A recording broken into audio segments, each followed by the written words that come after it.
Have you ever wondered how your phone recognizes your face or how voice assistants like Alexa understand your words? These amazing abilities come from machine learning and deep learning, two exciting fields in computer science. This essay, designed for Class 10 students, explains these concepts simply.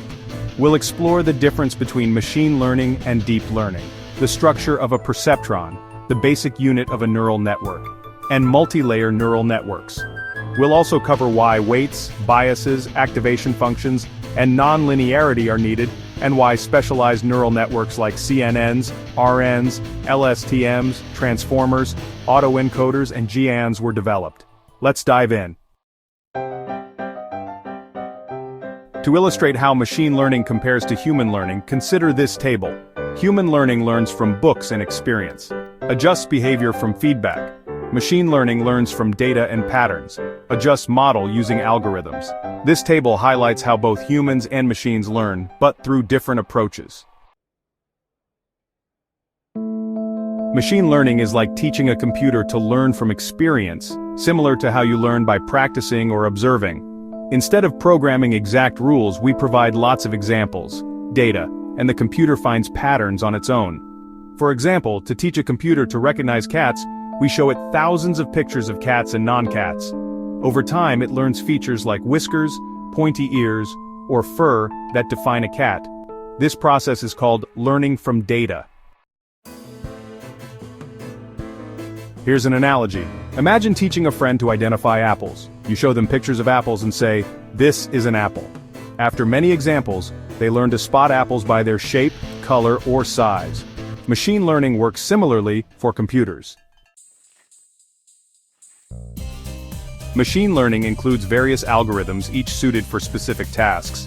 Here are some common ones. Linear regression predicts a number, like predicting a patient's blood pressure.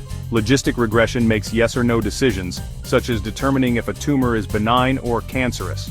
Decision trees make step-by-step choices, for instance, diagnosing flu based on symptoms. K-means clustering groups similar things, like grouping patients by symptoms. PCA, or principal component analysis, summarizes big data, such as reducing MRI data to key features. These algorithms demonstrate the versatility of machine learning in solving different problems, from predictions to grouping data.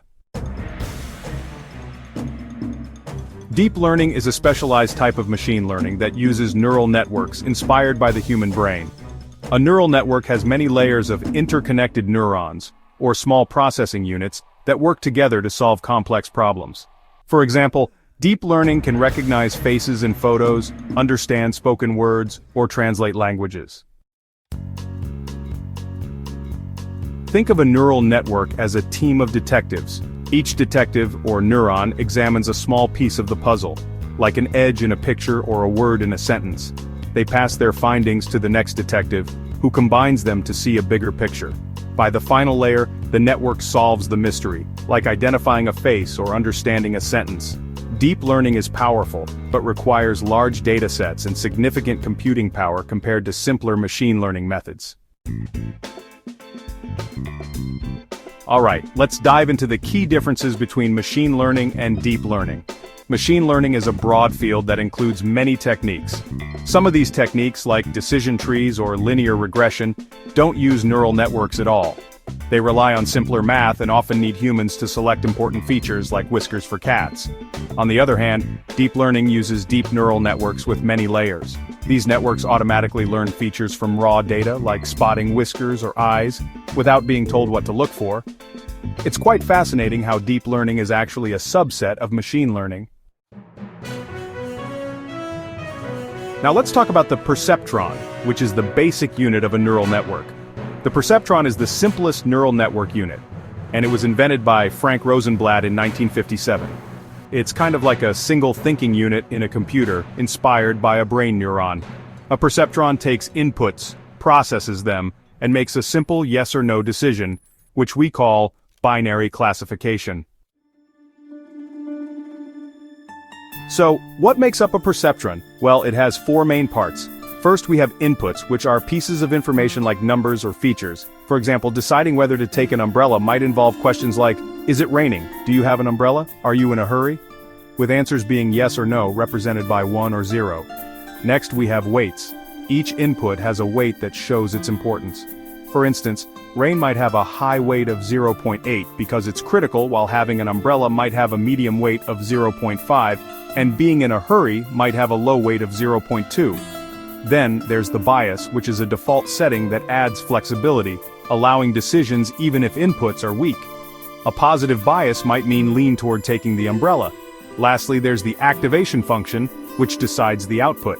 The perceptron multiplies each input by its weight, adds them up, adds the bias, and passes the total through an activation function. A simple activation function might output 1, meaning yes if the total is above 0.5, or 0, meaning no, otherwise. Now let's imagine deciding whether to take an umbrella. The perceptron calculates the weighted sum, rain times 0.8, plus umbrella times 0.5, plus hurry times 0.2, plus bias. If the total is high enough, the activation function outputs yes, which is 1. Otherwise, it outputs no, which is 0. This process is called a weighted sum followed by an activation decision. However, a single perceptron does have its limitations. It can only solve simple problems where data can be separated by a straight line, which we call linearly separable problems. For example, it can classify cats versus dogs if their features like size or fur can be split by a line. But for more complex problems, like recognizing handwritten numbers, we need more perceptrons. To solve complex problems, we use multi-layer neural networks, also called multi-layer perceptrons, or MLPs. These have 3 types of layers. Input layer takes raw data, like image pixels or sentence words. Hidden layers, the thinking layers, where each neuron processes information from the previous layer using weights, biases, and activation functions. Multiple hidden layers enable learning complex patterns. Output layer produces the final result, like this is a cat or this number is 7. Each layer learns more abstract features, for image recognition. The first hidden layer might detect edges, lines, or curves. The second layer might detect shapes, circles or squares. The third layer might recognize objects, faces, or numbers. By stacking layers, the network learns intricate patterns, making it far more powerful than a single perceptron. Weights. These determine how much each input affects the output. In the umbrella example, rain has a higher weight because it's more important than being in a hurry. During training, the network adjusts weights to improve predictions, emphasizing key features. Biases. These add flexibility. Even if all inputs are 0, a bias can push the output toward yes or no. For example, a positive bias might mean always lean toward taking the umbrella, just in case. Weights and biases are adjusted during training using techniques like gradient descent, finding optimal settings through small steps, and backpropagation, correcting errors by working backward through the network. An activation function decides whether a neuron should fire, output a value based on the weighted sum of inputs plus the bias. It's like a gatekeeper deciding, is this important enough to pass on? Common activation functions include step function, used in simple perceptrons, outputs 1 if the total is above a threshold, otherwise 0. Sigmoid, converts any number to a value between 0 and 1 like a probability. ReLU, rectified linear unit, outputs the input if positive, otherwise 0. It's fast and widely used. Activation functions introduce non-linearity, enabling the network to learn complex patterns. A linear relationship is like a straight line on a graph, simple but limited. For example, a linear model might predict height based on age but can't handle complex patterns like face shapes or sentence meanings. Non-linearity allows the network to learn curves, twists, and intricate relationships. Without non-linear activation functions, even a deep neural network would behave like a single linear model, unable to solve real-world problems. Non-linearity is like using curves to draw a circle instead of being stuck with straight lines. Machine learning was developed to automate tasks involving pattern recognition. Humans are good at spotting patterns but are slow and limited with large data sets. Computers can process vast amounts of data quickly. Machine learning enables computers to predict outcomes like weather or stock prices, classify items such as spam emails or diseases, and group similar items like customer preferences. Machine learning was created to make faster, more accurate decisions, benefiting fields like medicine, finance, and technology. As we tackled diverse problems, specialized neural networks were developed. Here's why each was created. Convolutional neural networks, or CNNs, are designed for images. CNNs use convolutional layers to learn spatial patterns like edges, textures, or objects. They're used in face recognition, medical imaging, and self-driving cars. Recurrent neural networks, or RNNs, are built for sequences like text or time series. RNNs have loops to remember previous inputs. They're used in speech recognition or stock prediction. Long short-term memory, or LSTMs, are an advanced type of RNN that remembers information longer, solving issues where RNNs forget early data.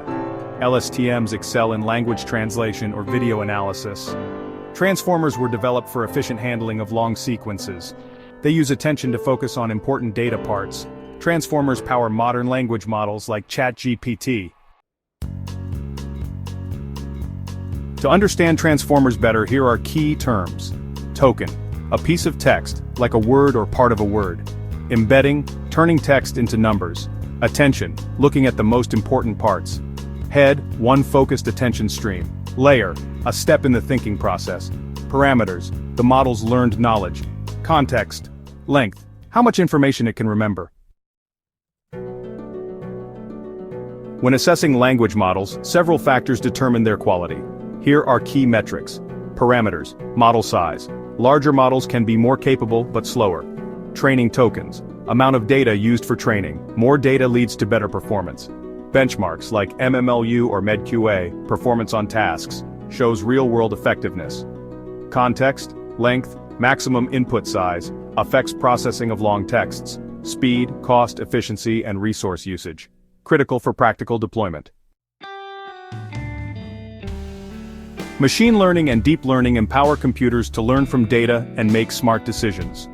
From the simple perceptron to complex multi-layer neural networks, these technologies handle tasks like image recognition, language understanding, and art creation. Weights, biases, activation functions, and non-linearity enable computers to mimic human learning.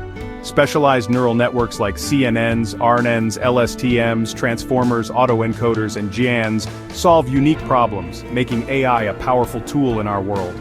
Explore these ideas further with resources like Visuara AI Labs to see how computers learn like us. Final takeaways. Machine learning means learning from data. Deep learning is a more powerful, brain-like form of machine learning using neural networks. Transformers are advanced deep learning models that handle text, like ChatGPT. You don't need to know math to start, but understanding the basics will help you ask better questions.